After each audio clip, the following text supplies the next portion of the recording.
music? China? What are they even saying? What is this Chinese rap music? Sounds like they're just saying ching chang chong. My chance new girl watch made in China. We play ping pong ball made in China. Can one street tell China's story? Jonathan Chatwin convinced me that it can. Chang'an Jie, or Long Peace Street, Jonathan writes, is a geological core sample in which, just as each layer of the cylindrical rock relates the story of a physical era, so each intersection, each building, each sign and statue seem to have something to say about the decades of turbulence which begot modern China. In this episode, we'll be walking down this street. Jonathan, welcome to China Econ Talk. Morning, Jordan. It's great to be here. So first off, how'd you get this idea? I got the idea. I lived in Beijing just before the sort of Xi Jinping era kicked in. And I lived in an apartment a couple of blocks south, way out in the west of Beijing, just a couple of blocks to the south of Chang'an. And so I spent a lot of time traveling along it or underneath it, subway line 1, which runs underneath it. And over the sort of first few months of living in the city, I came to realize that there was an incredible density of sites dotted along it. Some very well known, obviously, at the center of the city. It cuts between Tiananmen Square and the Forbidden City. But then some less well known, so way out at the western edge, the old Shogun Iron and Steel Works, which at that point had just literally closed. Things like the Imperial Observatory, a little bit further east from Tiananmen. So I kind of had this idea that this could be my background is in travel writing, so I'm always sort of interested in potential journeys, and it struck me that this might be an interesting concept to follow up. I mean, the other thing that came to strike me about it was the irony of the street's name. My translation, I talk in the book, is a bit of a literal kind of butchering of it in some ways. It's more commonly translated as the Avenue of Eternal Peace. But the first reason that I chose the title was because when I first started learning Chinese, I had this CD and it would always use Long Peace Street as its like example when it was doing, prepositions and stuff. Sure. So I had that's Pimsleur. I think I remember. Yeah, exactly. That's the one. Yeah. So I kind of, even before I lived in other parts of China before I moved to Beijing. So I had in my mind Long Peace Street, and then I was like, oh, this is Long Peace Street.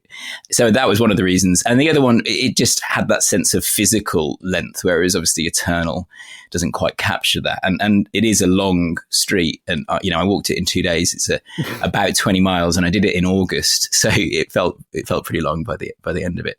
But there was a central irony, I thought, to the name of the street. The idea of it being a street of eternal peace or long peace, because it's been a site of all sorts of conflict and protest over the years, and some very well known, and then other sorts of conflict about what kind of city Beijing is becoming as well. So that was a sort of central idea that I thought the street captured for me. Sure. How did you learn to write so good? Well, that's very kind of you. I approached the project from a slightly different angle, I suppose. I ended up in China slightly by accident.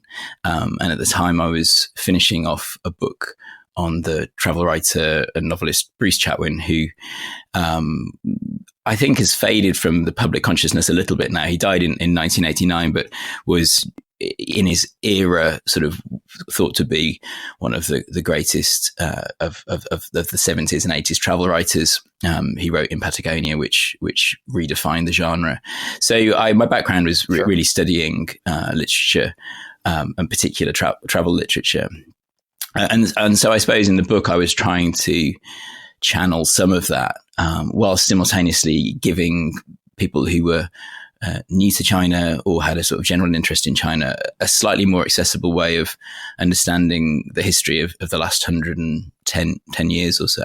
Okay, but that's not the answer. I mean, is there like a method? Or do you write poems in your spare time? I mean, just from the little the little snippet I think I read in the intro gives people a bit of a sense of the sort of depth and color that goes into this. If I wrote the book about Chang'an Jie, it would not be nearly as it's not flowery. It's just like every once in a while you like go for it, and I would say 2/3 of the time it lands, and that's much better than there's two ways it can be really bad. You can like go for it all the time and have me rolling my eyes, or just like never go for it and then you just write it really dry and straight, and that leaves you a little, you end up a little underwhelmed. So, when you try to push your writing to the next level, like what do you see that in the moment? Is that through revisions? What kind of gets you to the passages that really stick out? Yeah, I think it's a fine balancing act. Part of the aim of me writing it was to give a sense of moving through the city on the 2 days that I walked it.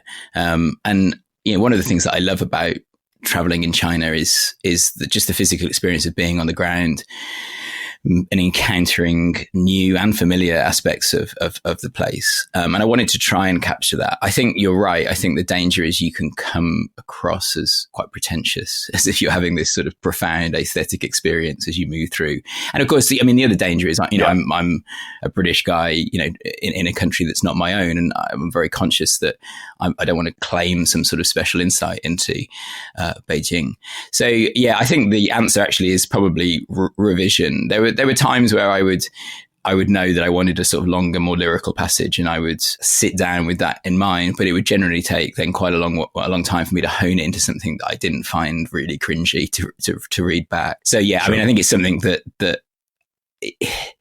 I didn't feel every passage. I don't go back and look at the book and think, I really nailed it all the way through. But I think there's enough there that I feel that it did give a sense of my own individual experience, and that was really what I was aiming for, I guess. So I have a bad habit, and actually I don't know if it's a bad habit, but on occasion when I'm walking around in China or in a new city in particular, like I'd spend a whole day walking, but most of the time I'd actually spend it with earbuds in. Yeah. And on the one hand I do that telling myself, like I'm listening to this new podcast, I have this book I'm listening to, or I listen to these Chinese podcasts, and then I feel like I'm learning Chinese, so it's like really a thing I should be doing.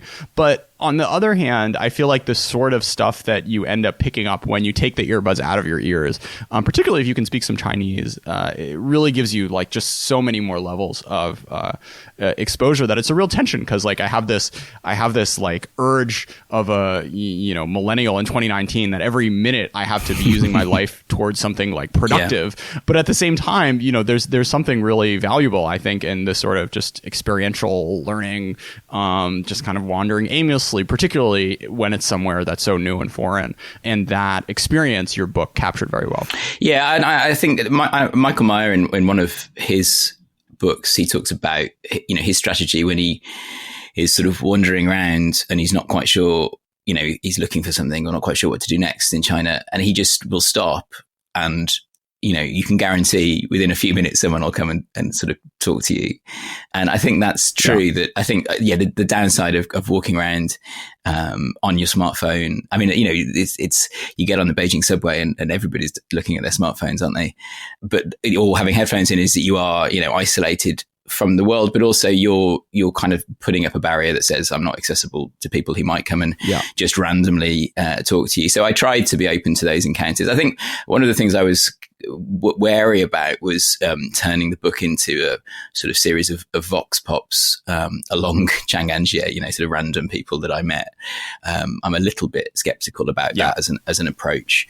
I think particularly over the last few years, having watched in Britain sort of foreign journalists come to England, and the New York Times sends them up to some awful northern ex-industrial town and gets them to go and interview people on the street. I'm not sure quite how much we're learning about Britain as a whole, and so I think extrapolating from those single data points is a bit troubling. So I tried to stay away from that as much as possible. Sure. I mean, I guess what I'm indexing on is like I spent the past week in Guangzhou, and walking around just like hearing another accent was just so it just opens your mind up, and it's it's something you don't like internalize until it's hitting you. And I think walking around with headphones on of my like Beijing podcast hosts talking about movies or whatever, you don't quite get the feeling. But anyways, all right, let's back to your book. Yeah, I was just going to say, so much of China, the sound is so important. It's a noisy place, right? So you do lose that. Was it easy to decide which direction you were going to go? Like west to east, you mean, or? Yeah. No, not really. I mean, I wanted to start at the Shogun, which is the iron and steelworks way out in the west. And to some extent, I mean, the book is weighted to some extent in this direction. Anyway, the west is kind of more interesting than the east, because most of what's in the east outside where the old walls used to run is very new, and not particularly, I mean, there are exceptions to this, but not particularly interesting. So I kind of knew that I wanted to front load it in a way with the Western. The Western part of Beijing had very different tradition to the East. The East was where people would come to town.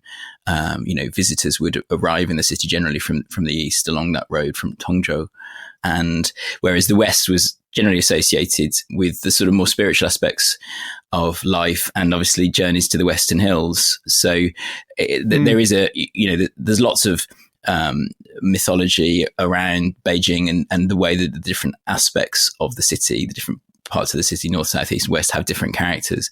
I mean, obviously a lot of those, the temples and other spiritual sites in the west are no longer there, but even at somewhere like Baobaoshan, the revolutionary cemetery, which is out in the west, that has a heritage. It was a temple before becoming a sort of retirement home for eunuchs, and then before it became the revolutionary cemetery. So I felt that the West had quite a lot of interest to me. So Jonathan, let's start with Baobaoshan. So what is it, and what's the connection with Peng Dehuai to the location? Sure. So Baobaoshan is China's sort of national cemetery, and it was established in the 1950s. Zhou Enlai decided that the CCP, the party, needed to have a place to bury their revolutionary martyrs, and it had previously been, as I said, a temple and then a retirement home for eunuchs. And the story is that the eunuchs were sent on their way with their genitalia, which had been preserved, and sent off to live somewhere else. And some of the temple buildings remain, and then the rest of the land was given over to become a cemetery. It's an interesting place because as you walk in, it feels, it's incredibly peaceful. Baobaoshan means 8 Treasure Hill, and this hill actually extends over quite a big distance. And there's another cemetery attached to it, which is sort of open to public and overseas Chinese. So it's incredibly peaceful, in this big bustling city. And it has these ranks of gravestones that run up the hillside, starting at the bottom with the sort of foot soldiers of the revolution. And then as you get higher up the hill, you come across these much more grandiose tombs dedicated to, more important members of the party, essentially. And I had come looking for Peng Dehuai, who was military man of the party, born in Hunan about the same time that Mao was, had come up through the ranks, been an important part of the PLA, was China's defense minister in the 50s, and then had famously fallen out with Mao. There was talk that they had an antipathy anyway, Mao and Peng. Somebody referred to them as 2 bad-tempered mules from Hunan.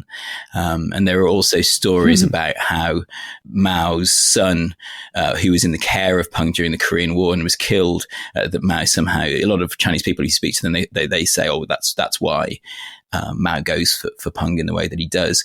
But essentially in 1959 at the Lushan conference, Peng Dehuai raises some objections and concerns about the Great Leap Forward, which is sort of a year old at that point. He travelled around and seen the famine that was affecting the countryside. And Mao takes this, as he often did, criticism very badly, and exiles Peng from the leadership. He sends him out from Zhongnanhai, the leadership compound where they lived, and he spends the next 4 or 5 years on the periphery of, out in Western Beijing, actually. And in 1965, Mao finally tries to bring him back in. Gradually, sort of the idea that he might be rehabilitated is put forward. He's sent to Chengdu, where he works in a fairly low-level position for a year. And then, of course, the Cultural Revolution hits, and he's brought back to Beijing, and he is, forced to take part in struggle sessions. He becomes very ill during this, and his story in some ways is similar to Liu Shaoqi, denied medical treatment, and he ends up in the 301 hospital, Beijing 301 hospital, which is just, out in the west, just south of Chang'an, and dies in 1973.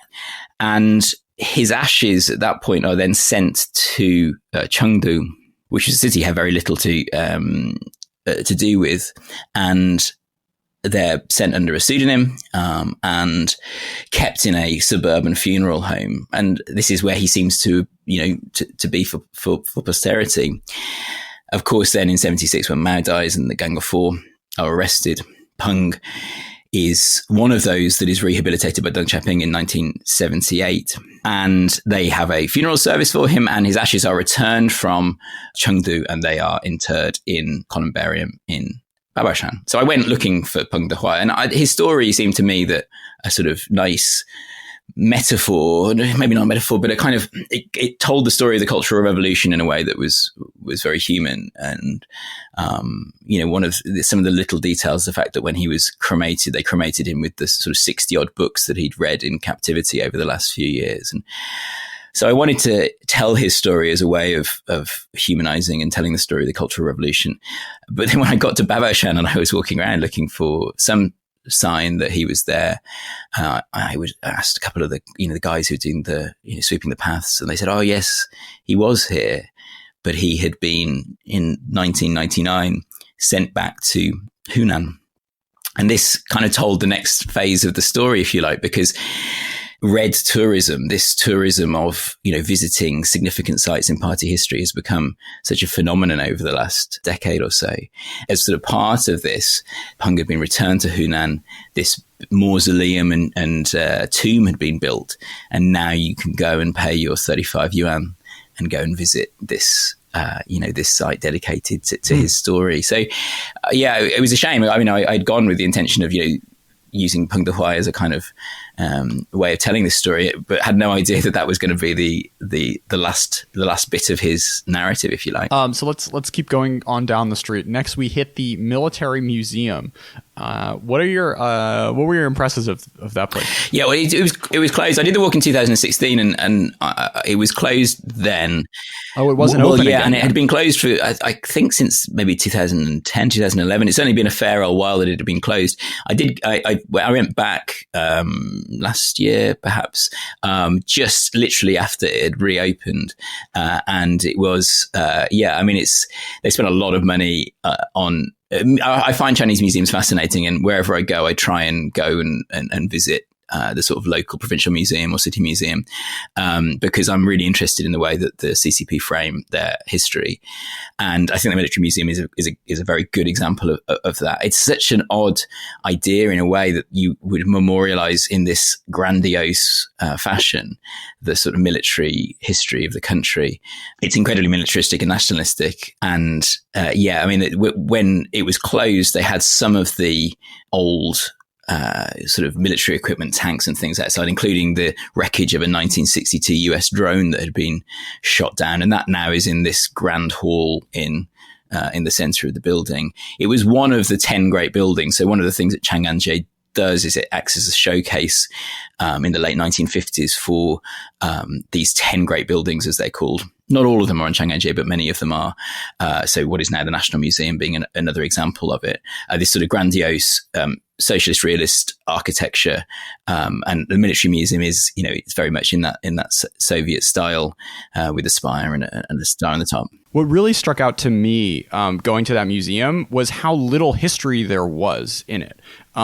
Basically there were we shot down this drone and that kind of looks cool. It was not a drone. It's one of these like a spy airplanes, right? And then there are these enormous oil paintings that have special effects, so smoke puffs out of the tanks or whatever. But there's no there's China, a lot of people have died fighting in the PLA over the past 70 years, and the fact that that isn't, they're not even trying to tell that story, but just sort of kind of have arms from every era. It was almost like a military parade condensed into a museum, as opposed to a museum that was trying to educate the populace and even tell a story. I just thought it was very fascinating how they weren't even going to try to go in that direction. Well, yeah, and I think the fact that they play the loops of the annual October 1st parade there's a sort of big room dedicated to that event.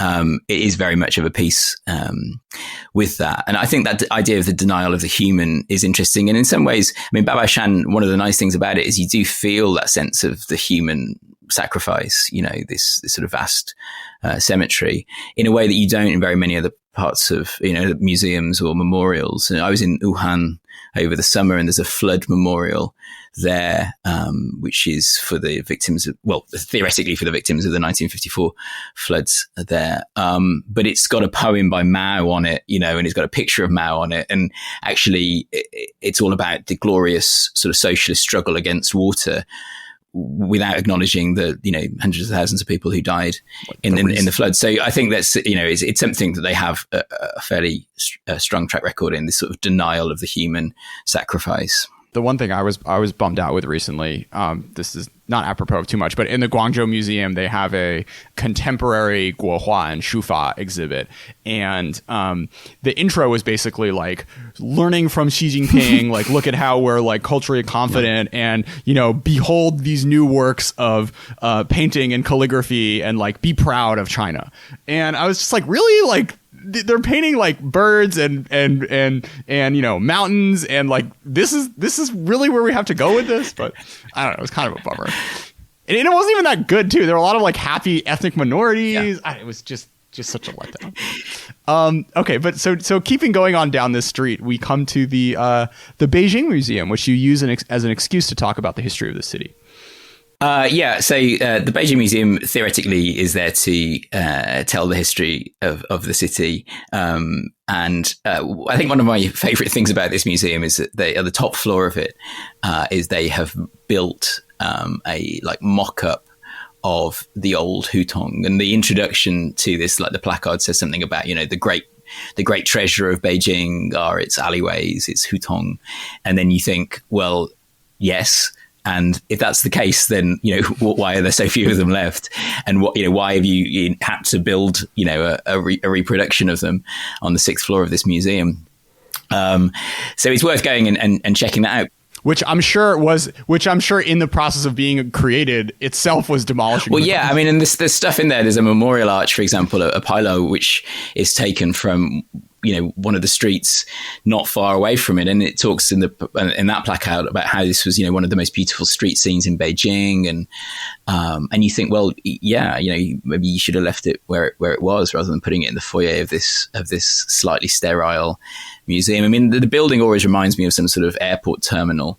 I'm not a huge fan of the museum, I have to say, but yeah, it does do its best to try and tell the story of Beijing, and there's always a little bit of narrative distortion with any of these stories, because I mean, Beijing is a strange place to have a capital city in many ways. It's an accident of history. I mean, I suppose that you could say that of all capitals, but there's no river there. It's a pretty arid plain on which it sits, and it ended up there really because it was convenient to the nomads from the north who ended up invading and conquering parts of China. So it does tell some of that story. The narrative basically starts with a Kublai Khan, the son of Genghis Khan, who rolls through. He does a number with it. You have a quote from someone who a few months after the Mongol invasion says that he saw, quote, the bones of slaughtered forming mountains, the soil greasy with human fat. But I guess someone cleaned it up because a few months later, Kublai Khan decided that, actually Beijing was all right, and then decides to turn it into his capital. Yeah, and I mean that's the late 13th century. So the glorious slaughter, as it's called, which you describe, is sort of early 1215 when Genghis Khan rolls in, and then so later in that century, it's established as the capital of the Yuan, the Mongol Yuan dynasty. I mean, actually, it doesn't really last very long because, of course, then the Ming take over. And it looks at that point like actually Beijing's not going to be the national capital because Nanjing is chosen, and there's a palace there. But the internal politics of the family mean that essentially the Yongle emperor, as he would become, goes to Nanjing, torches the palace in Nanjing, and then restores Beijing as the capital. And it's actually the Yongle Emperor who is responsible for a lot of the architecture that we take as, you know, the historical vision of Beijing today. And it has remained there ever since. It's actually interesting. If you go to Nanjing, you can go to the site of the old Ming Palace, which there's very little there. It's a public park. It was burnt down then, and then it was subsequently burnt down, I think, a couple more times over the centuries, and you get this sense of you know, the strange moments, the crossroads of history, and this should have been and could have been the site of the capital. And of course, Nanjing, you know, the capital does return to Nanjing in the 20th century with the nationalists, but Beijing just seems to have this power where it pulls it back, and it's an odd choice in a way for the CCP, because of course they've come to power setting themselves against the feudal past. Beijing is, you know, the definition of the feudal past. You know, it's the spiritual and political capital of the imperial dynasties, and so it's an odd choice in some ways for them to alight on. And of course, that's part of the motivation that the CCP have for so radically transforming the city in the 50s and 60s. So turning eastward, Musidi, what happened there? Yeah, so the Capital Museum is kind of right on that intersection, and one of the stories that I was inevitably going to tell was that of Chang'an as a site of protest. Obviously, that's commonly been centered on Tiananmen, and you know, in the narrative of those protests, we can go back to May 4th, 1919. The protests that were centered then, of course, not on Tiananmen Square, because the square did not exist at that point, but just on at Tiananmen Gate. At that point, the square is this sort of T-shaped, broad sort of alleyway that leads up from Tiananmen to Tiananmen itself. And over the years, that central point of Beijing has been a site of protest, but so has the entrance to Zhongnanhai, Xinhuamen, the gate that leads you into the leadership compound at Zhongnanhai, which Yuan Shikai established. And Musidi, which is still quite a way out to the west from the center. This was the site of one of the first pitched battles in the protests that were quelled on June 3rd and the morning of June 4th. And it's the point at which the barricades have been built across the street there, and the PLA arrive. It's about 11 p.m. On the evening of June 3rd when they arrive there. And it's at this point that people start to realize that they're going to be using live ammunition. There's an account from John Pomfret, the journalist who was there, and he talks about the PLA shooting low, hitting people in the legs and stomach, and then people initially thinking they're firing rubber bullets, but realizing as the blood pools on the street that this is actually live ammunition. And the PLA, I mean, the street, Chang'an, from both east and west is one of the main ways the PLA roll into town. And of course, by the time they get to the square, a retreat has been negotiated. So actually very little of the fighting happens on the square itself. So it was a tricky one for me. I didn't want that story, as important as it is, to dominate the book. And I felt it was something that people already probably knew. But I did, you know, I think it's a necessary and very important part of the street story. Sure. And of course, links to that idea that I talked about at the beginning, the irony of the street's name. Zhongnanhai, what is it and why is it now, as you call, China's true forbidden city? There's lots of spaces along, across Beijing and along Chang'an that are hidden spaces. I tried to get into Diaoyutai, which is the old state guest house, where foreign leaders will come and stay in it. And you can now actually pay to go. It's incredibly expensive. That's just to the north of the street. But there's all these sites. There's loads of military sites dotted along the western edge of the city as well. All of which, if you've been a tourist in Beijing, you will likely have had that experience of walking past, sort of slowing down, thinking, "Oh, I might take a photo of this," and then some guard coming up and saying to you that you need to move along. And I suppose the number one most protected site along Chang'an is Zhongnanhai, which is the leadership compound So sometimes compared to, it's sort of China's White House, but it's actually a vast area which used to be part of the imperial city. It was an imperial park, and it has a sort of large lake. And I mean, the name actually means middle and southern lakes, and these sort of villas dotted around. And I mean, I find these sorts of places incredibly alluring. I think hidden places always have that power. The screen wall that you see as you walk past, you have to keep moving fairly quickly, and the security is tight on that stretch of the street anyway. You're likely to have already been stopped and had your identity checked at this point. But there's a screen wall which blocks the view of the lake behind and any of the buildings, which is written in Mao's calligraphy, and it says "Serve the people," which I always think is again somewhat ironic, given that the wall is literally blocking any sight that people might have of the mechanics of power within. In the book, I talk quite a lot about the way in which there's a very good and engaging account of some of the years of Mao's rule that we otherwise don't have very much firsthand knowledge of, by Li Jisui, who was Mao's private physician, and he talks about some of the strange habits that Mao slips into as he lives behind the walls of Zhongnanhai. Even quite small things. I mean, he loves swimming, and eventually he moves into there's an indoor swimming pool in Zhongnanhai. Eventually he moves into the building where the swimming pool is so that he can be there more regularly, and he would often summon other leaders to come and see him as he was splashing around in the water. But other more sinister aspects of his behavior towards young women, and the idea that he was almost psychologically slowly changing into an emperor. He would have there was a bedroom built off one of the ballrooms, and he would sort of choose a girl to take off into the bedroom when they had social gatherings there.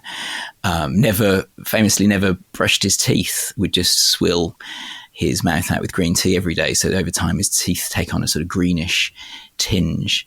And eventually he has a sexually transmitted disease, which he passes on to the women that he sleeps with, and apparently they hold this as a sort of badge of honor because it shows that they've been chosen by the great helmsman. I mean, the book is worth reading. There is dispute to some extent. I tend to think that the bits that are likely to be less truthful are when the doctor sort of puts himself in the middle of some of the big historical decisions. That seems to me to ring less true. But I think the anecdotes about Mao are well worth reading. It's quite a long book. I think it's called The Private Life of Chairman Mao by Li Jisui. But yes, this idea that these places had a sort of innate corrupting power. Mao famously, although I'm not sure whether I believe this, never went into the Forbidden City itself. I find that hard to believe, but that is the myth anyway. So now we come to the Forbidden City. There's so much you could have done with this chapter. How did you settle on the stories that you? I think I found this the hardest section in some ways to decide how I was going to approach, because I had an idea with Tiananmen and the square, the idea that over time, this is a place, that if you go to it, you sort of feel like it must have been ever thus, this grand granite rectangle, imposing buildings all around. And one of the things I wanted to sort of talk about was the transience of, China has such a long history, and this idea of the transience, to some extent of power. And I quote a poem which talks about by Du Fu about who knows what the long years will bring. It's a musing on the transience of power, as the narrator of the poem comes across a palace that is now in ruins. And so I wanted to talk a little bit about that idea. And there's a nice story about the beginning of the Republican years. 2 workmen are sent to take down the sign that hangs on the Great Qing Gate. Now, this is where Mao's mausoleum now sits in Tiananmen Square, because obviously the Qing are no longer, and they need to take the sign down. And they go and they take the sign and they think, actually, you know what? We won't get rid of this. We'll put it up in the roof of the building, because who knows what's going to happen? These were tenuous times. I mean, Yuan Shikai does try and bring back, a bit later, the declares himself to be emperor. So they think, well, we'll just store it away just in case. And so they take it up into the loft of this gate, and they find in the corner the sign that had previously hung there during the Ming Dynasty, which says Great Ming Gate, because the previous workman sent to do the same job at the end of the Ming, at the beginning of the Qing, had the same thought. Who knows what the long years will bring. And so I wanted to talk about that, and the idea of, particularly with Mao's mausoleum, the debates that have gone on over the years about do we keep him there? And I think that's a really interesting question that as time goes on, that mausoleum also disrupts the space of Tiananmen in an interesting way. It's sited on that north-south axis, which is so central to the history of the city. This is in a way, my walk is a subversion of that, because actually the important axes in Chinese history are the north-south axes. Chang'an is kind of a contradiction to that in being built west to east by the communists. Sure. I wanted to explore that idea with Tiananmen, but the Forbidden City sort of resisted me being clever with it in that way. It kind of is what it is. And if you visit it, it's very much not history as narrative, or it certainly didn't used to. I think it has improved in the last few years. But I tended to find when I would visit, you would see both Chinese and Western people sort of standing around, feeling like they should be experiencing something, but not quite knowing what it is. So I ended up essentially deciding that I was going to pick 4 days in the palace's history, just to try and tease out some of those individual stories that lurk there. I mean, it's such a rich and resonant place in terms of its history, but I was never going to be able to. That's a whole book in and of itself. And so I sort of picked these 4 days. The first being when the Empress Dowager returns to Beijing after she has fled at the end of the Boxer Rebellion. The second is the last day of the last emperor's inhabiting of the palace before he's kicked out by a warlord who rolls into town in 1924.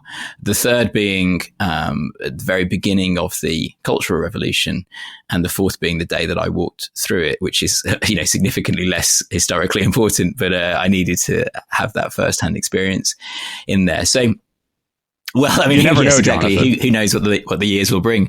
But I thought that by doing that, at least it gave a sense of the different lives that the palace had.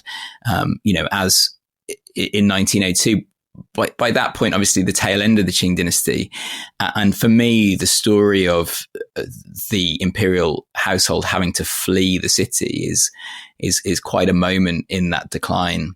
And she comes back, the Dowager Empress does, with the emperor, and is, it kind of has to take her medicine to some extent, and talks about the friendship that she wants to blossom between the household, the imperial household, and the foreigners in the city. For me, though, I think probably the most resonant story is that last day of the last emperor's living in the palace. He had been there; he'd been stuck there essentially. So obviously, the end of the Qing dynasty comes in 1912. He'd been stuck there for 12 years subsequently. The leadership compound had been established then at Zhongnanhai, so Yuan Shikai had taken over that to be his presidential palace. And then the last emperor is stuck in the sort of northern part of the Forbidden City, and really, not enjoying life very much at all. He talks about he'd lived there only since 1908. He comes when he's sort of nearly 3 years old. He talks about it being a tiny world in which he spent the most absurd childhood possible. And on the 5th of November, 1924, a warlord called Feng Yuxiang comes into town and tells him, look, time to go. You got to pack your stuff up, be out in a few hours. And he leaves and goes to his father's house on the banks of Hohai.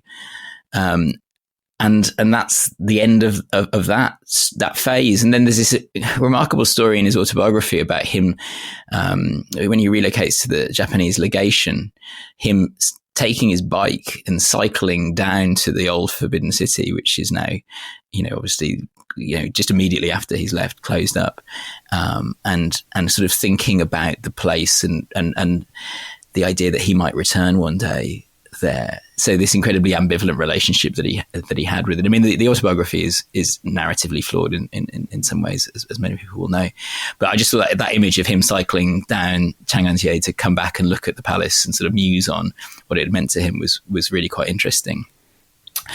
And for all the young listeners out there who haven't seen The Last Emperor, directed by Bertolucci, released in 1987, Wikipedia is telling me is the first Western featured film authorized by the PRC to film in the Forbidden City, is one of the the very few really, really world-class movies dealing with Chinese history and Chinese themes that I encourage everyone to pause the podcast right now and spend 3 hours and just sit and soak it in. Yeah, go buy my book first, obviously. And then, I mean, the other book you could buy is the Reginald Johnston, as Reginald Johnston was his tutor. So a lot of the film is based on the details from that book. And, Reginald Johnston had kind of first-hand access to The Last Emperor for a long period of time. So that's very, his account of that period is very much worth reading as well.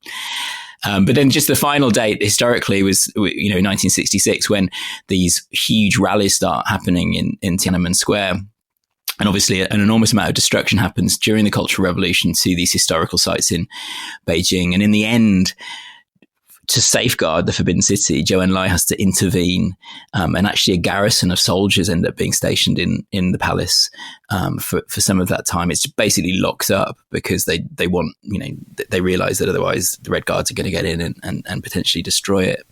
And so that's, we owe Zhou Enlai thanks really for protecting a number of the sites in Beijing from the worst forces of the Cultural Revolution, and the Forbidden City being one of them. So you pose this question, does a surplus of history cultivate an indifference to it?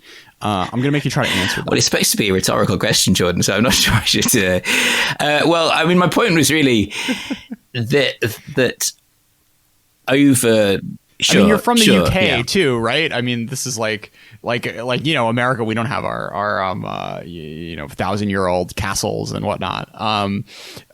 Yeah, I mean, I think it's an interesting perspective, isn't it? And I live in Birmingham, so Britain's second city, but I live in a village called Bourneville, which some people will know. The famous chocolate company Cadbury built this village for their workers, and it's now a conservation area. So actually I live in a village that looks pretty much like it did when it was built in the very early 20th century. So it's a bit like some sort of Agatha Christie novel setting as I look out from my window this morning.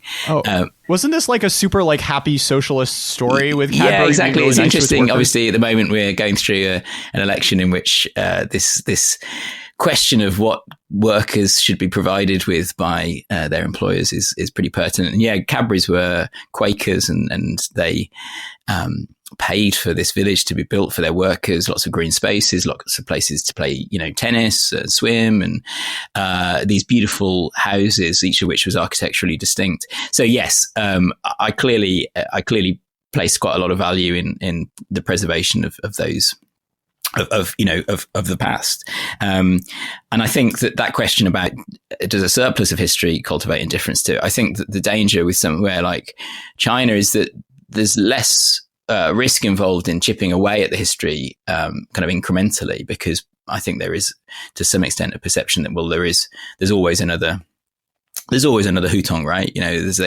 As they tear them down until there's not. And of course, now we've reached a point where very little of that old Beijing exists still. What does exist, the Hutong in the northern reaches of the city have now been sort of tarted up, slightly Disneyfied, and turned into spaces that are much more sterile than they had become. A lot of the people who lived and worked there have been kicked out of those old alleyways, and the city is preserving that area, but that's the last fragment of it, and what they're doing to it, I think, is a little bit questionable. So the reason I pose that question in the book is because I'm at the site of a big mall called Oriental Plaza, which was a very controversial building project when it was undertaken in the 90s in Beijing. And one of the things they discover is they're building or excavating to build this mall are all these Paleolithic remains. And they're like, oh, what do we do with this? And if you go to the mall, you can actually go this right at the bottom, like tucked away as, in this corner of the mall is the Paleolithic Museum where some of these remains exist. But they didn't think, oh, maybe we should stop and spend a bit of time excavating this properly as an archaeological site. They just thought, well, we've got we've got a few arrowheads and things, and let's just get on and build this pretty monstrous mall. Now, I know, Jordan, you're a fan of Chinese mall life, so I don't want to say anything too controversial about Chinese malls, but I think we're gonna touch on that in a minute, perhaps. Anyway, are we? So there's this quote of Lin-Manuel Miranda. So he's been filming The Dark Materials in the UK, and he's up in Cardiff, and all the all the Londoner journalists, they're like, oh man, like how's Cardiff? Like it must be so terrible. I don't know anything about Cardiff, but he's like, it's great. Like they got all these malls. I'm so into it. So I mean, maybe I'm just like, cause also I'm like Lin-Manuel from New York City. I didn't grow up with like, consumerism all just like bundled into 4 floors and very convenient. But I understand that we did this argument a few episodes ago. But I think the thing that's striking, just going back to comparing Guangzhou and Beijing was in Beijing, there are just walls everywhere. And particularly like Chang'an is a really good example of it. Like, for almost the entire street, there really isn't street life. There aren't like sidewalk, restaurants or people, selling stuff. It's very sterilized. And at least walking around, the western part of Guangzhou, not necessarily the CBD, but it was still, the streets were broken up, and it wasn't just like these giant kind of compounds that were walled off. And like when there are walls, there's no commerce. So like the street just gets very dead. So, on the one hand, this is a great project, but like there's a way in which walking down Chang'an is kind of like the most boring street to walk down. That's completely true. And Simone de Beauvoir, when she visits Beijing in 1955, I think it was, she stays at the Beijing Hotel, which is on Chang'an, and she looks out the window and she writes, when they've demolished all the little grey streets, will all of Beijing look like this, like Chang'an, because even then it was this sort of sterile highway. And I think increasingly the answer to that question seems to be yes. As you travel around to different Chinese cities, clearly the model of these symmetrical, very broad highways running either west to east, well, generally west to east, across an axis that comes down north to south. I mean, if you were in Guangzhou, presumably you went to the sort of new central axis where all the Zaha Hadid architecture is, and the tower, the Canton Tower at the end of it. So this is something that form, which is actually very old. The idea of the symmetrical city with a north-south historical axis, that seems to be the way that things are going in urban planning.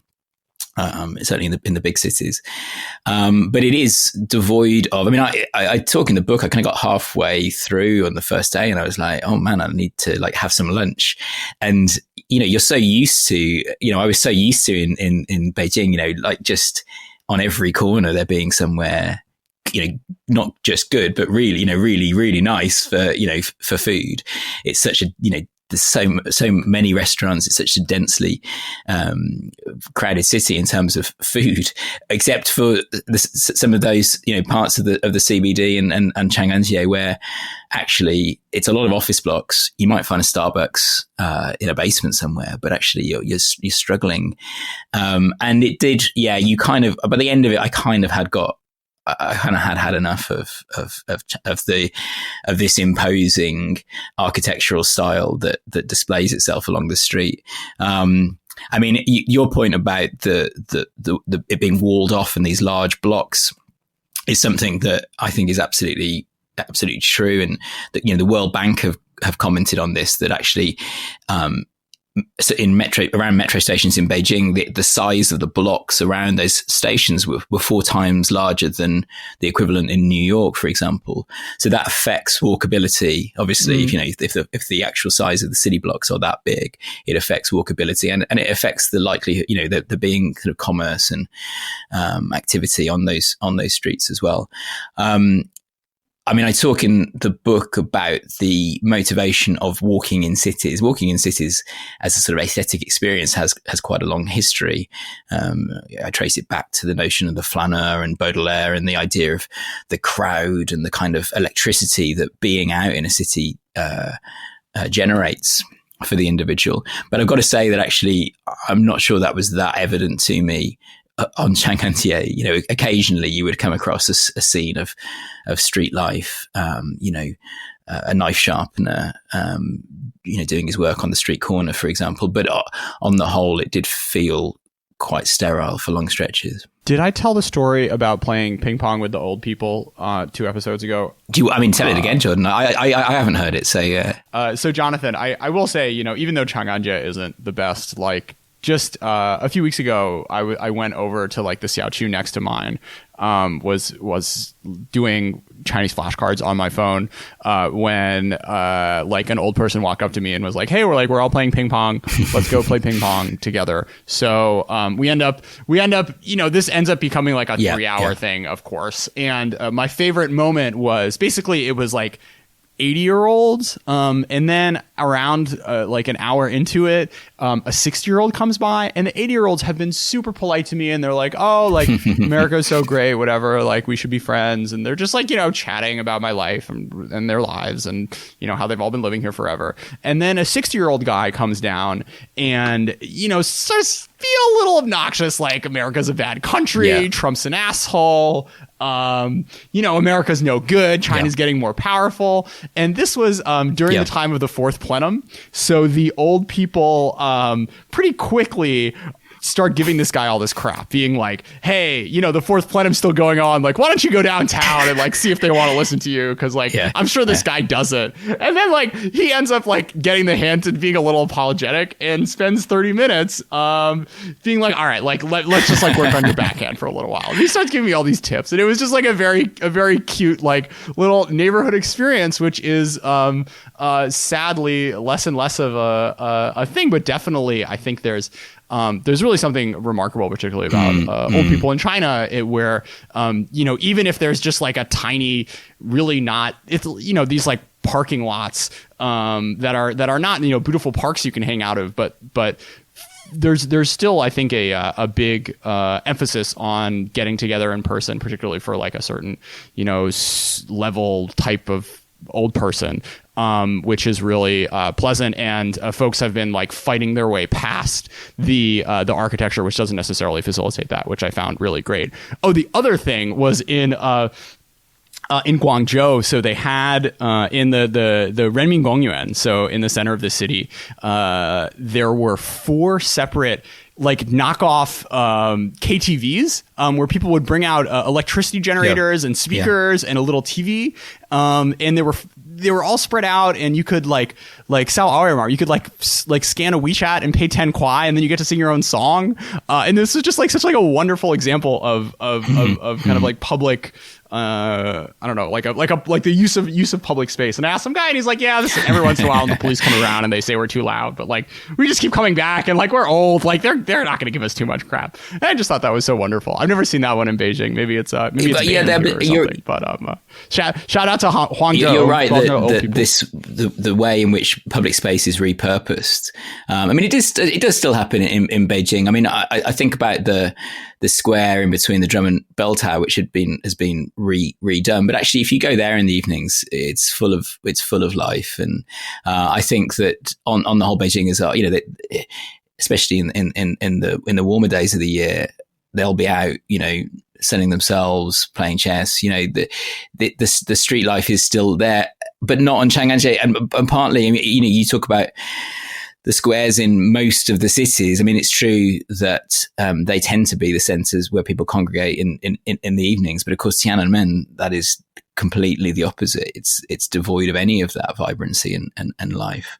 I mean, it's interesting. I quote in the book this essay that was doing the rounds on social media in 2017 about Beijing having 20 million people pretending to have a life here. And this is a blogger sort of writing from the perspective of a young person. And I think there is a generational difference. The people you see out repurposing that public space do tend to be, older people to some extent. And I don't know whether you've read this essay, but it was pretty critical. It talked about Beijing being a tumor. Yeah. No one can control how fast it is growing. The city is too big, so big that it is simply not like a city at all. And, if you're in a relationship with somebody who lives on the other side of Beijing, you're essentially in a long distance relationship. So I think certainly from a young person's perspective, this idea of the city having become so fast that it fragments those individual experiences. I do have some sympathy with that point of view. That said, I think that the city is pretty resilient, and as you say, you still see people kind of just taking advantage of whatever little corner of public space they can find to, do some dancing or play the Diablo or whatever it might be. And I think that's a pretty resilient spirit. 2 points. My first is I love when I take friends around at a park and they see all these really rotting chairs and abandoned office furniture that's just in the middle of the park. My friends are like, what is this for?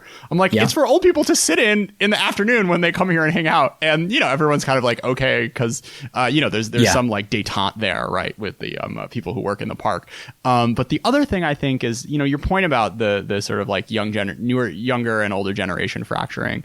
On the one hand, I think our generation is very much, digitally focused and people are probably working more hours and whatnot. But I will say, though, that what technology does enable people to do is find people who are interested in their very niche thing, and be able to meet up and cultivate it. There's this rock climbing group I'm a part of, and whenever I go to climbing gyms in Beijing, everyone's really friendly and really chatty, and you see people getting together and playing board games and random Starbuckses, and these things I think would be harder to organize if not for the internet, though. I'm sure there are other kind of trends in 2019 which are pushing people into more solitary lifestyles, but I think there is something to be said for maybe if the only thing going around in your neighborhood is square dancing, if that's your only option, then you're kind of screwed. But the fact that you can sort of reach out a little further and then connect with folks online about more niche interests, obviously has potential political downsides. But there's something to be said for being able to create. Yeah, sure. And the notion of what community is changing, isn't it? And it's not about your geographical location anymore, in the same way that it was 70 years ago. And the same is true in England as in China. And I think the thing I would say about that is that for me, as a sort of Western nostalgist about this trend, I do think that something has, the greatest, most enjoyable parts of Chinese life for me living there were that being part of a community where I lived out in Western Beijing, for example, and you would go down and the grandmothers would be there with the grandchildren, and you felt this sense of the life on the street and the sterile new sort of apartment compounds that they've built out on the edge of the cities. That there is something being lost, I think, there. And I think it's interesting that they're repeating, seemingly, Chinese urban planners, some of the mistakes that happened in America and in Britain, the West generally, in the 20th century. And I'm disappointed that they haven't learnt some of the lessons from this idea of, sort of the increasing atomization of life that happens as urban spaces spread out. They don't seem to have learnt the lessons of urbanization in the 20th century and sort of applied those to urban development in China in the 21st. But maybe that will change. I don't know. Yeah, I mean, I live in a very sterile apartment complex, and every day when it's warm, I still see grandparents with their grandkids playing out. Yeah. So that's sort of nice. I think it does sustain, doesn't it? I think you're right. Yeah. So, Jonathan, you both close and open the book with the Shougang Industrial Park. So what is it, and why did you choose it to bookend the book, and what do you think really stands out for you about the location? The park was the site of one of the biggest iron and steel works in China. So about 200,000 people worked and lived around it. It's a vast industrial space. And when I first went, which was in 2012, it had just closed. So all of the architecture was still there. And actually, as I was wandering around that day, we came across some architects who were there sort of planning what was going to be built in its place. And that debate went on for a long time. I was then back in 2016, by which time some of it had been razed. And this is when I sort of opened the book. They'd blocked off the road because they were building a now completed bridge, which actually extends Chang'an Avenue another few kilometers out to the west. But not, there was still a lot of the old industrial architecture there. And there are all these plans in the Chinese media. It was going to be like some sort of high-tech media city, or something to do with animation. And you learn to have a degree of skepticism about these things. And the people I talked to who lived in the local area had basically no idea what was going on with it, and seemed to some extent indifferent to this project that was unfolding just across the road from them. Since then, it has. Its life has sort of settled on becoming the headquarters of the 2022 Winter Olympics. And so the office buildings are actually there now. They've taken over, I think, what were some grain silos. They've rebuilt these into some swanky offices, but keeping the old industrial architecture there. And then the plan is that they are going to use this as one of the locations. So I think the ice hockey is going to be there. And certainly there's a snowboard ramp being built just on the edge of one of the cooling towers that they've left in place. I went to the World Curling Championships where I was. Did you? Yeah, and everyone thought I was a coach because those were the only white people there. So I got to sneak into the nice seats. Yeah, and have really nice conversations with the Chinese national coach. Anyway. Is that apparently that's in an old coal workshop? Is that right? It seemed like a prefab building. I don't know. Okay, yeah. So the reason I kind of start and end there is because the story of the plant itself is a neat way of telling the story of sort of the industrial development of the city, and the way that when Mao took over, he wanted Beijing to be an industrial city. And over time, of course, that becomes incredibly impractical, and Shougang becomes a huge polluter of the city, and that's why it's eventually closed down. But it also tells that neat story about, well, what do you do with these spaces now? And the traditional, well, not traditional perhaps, but in recent years, the way that China has tended to deal with big new infrastructure projects is they just tear down whatever was there before, right? So they just raise the land and they build whatever they want to build. And they seem to be taking a different approach with Shougang, where they have left some of this industrial architecture in place and almost used it as a feature of the site rather than trying to demolish it. I don't know how much of that comes down to, I know that it was going to be very, very expensive to completely raise that site for all sorts of reasons. The estimates, we're sort of running into billions of dollars. So whether there's a kind of cost benefit to leaving some of that stuff there, I don't know. But I think it's a nice, change in a way, because that will still be there. People will still know that this was what that site was. And it was such an important industry for the people who lived way out to the west of the city. All of the local families there had a connection to Shougang. That was the heartbeat of the suburb of Shijingshan where it is. So I think it's nice that is there, and that the history will that the part of that narrative will sustain. Whether that's something that's going to continue to be a trend where older buildings are preserved and heritage is highlighted rather than destroyed, I think it's hard to say. But obviously it links to what they're doing in the Hutong area, where they seem to have stopped ripping down most of it and have started renovating it. But again, I have my reservations about that. But at least they're not tearing them down anymore. So I hear you've got a new project in the works, as well as a baby on the way. Yeah, I'm not sure how compatible the two things are going to be. We'll find out in about 3 months, I guess.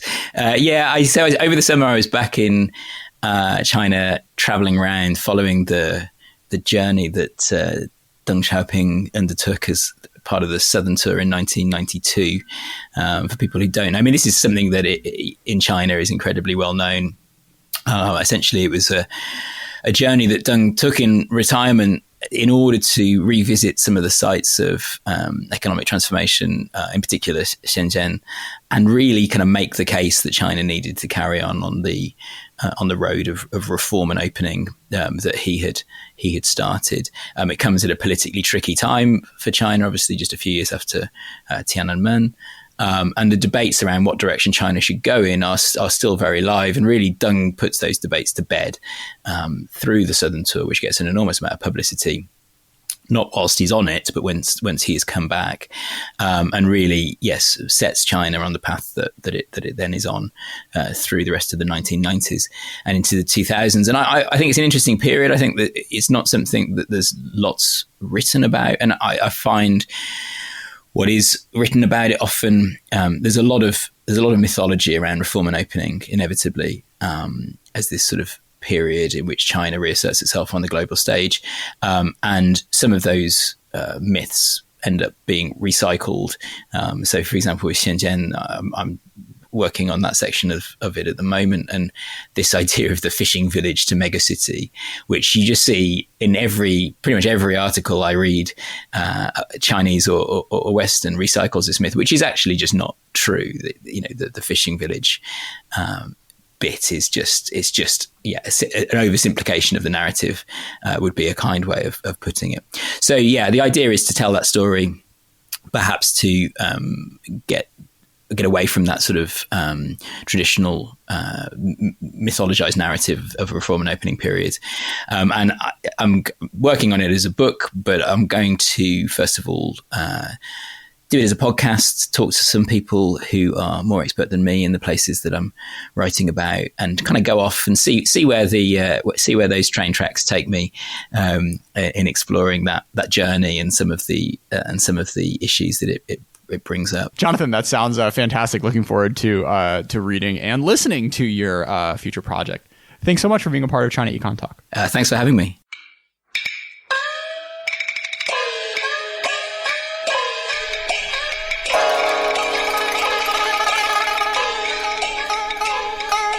China Econ Talk is edited by Jason McRonald and Kaiser Guo, and is a proud member of the Sinica Network from SUP China. For other great shows on China, check out the Caixin Sinica Business Brief, the Pan Daily Tech Buzz China, the New Voices Podcast, and of course, the Sinica Podcast, now in its 9th year. Until next week.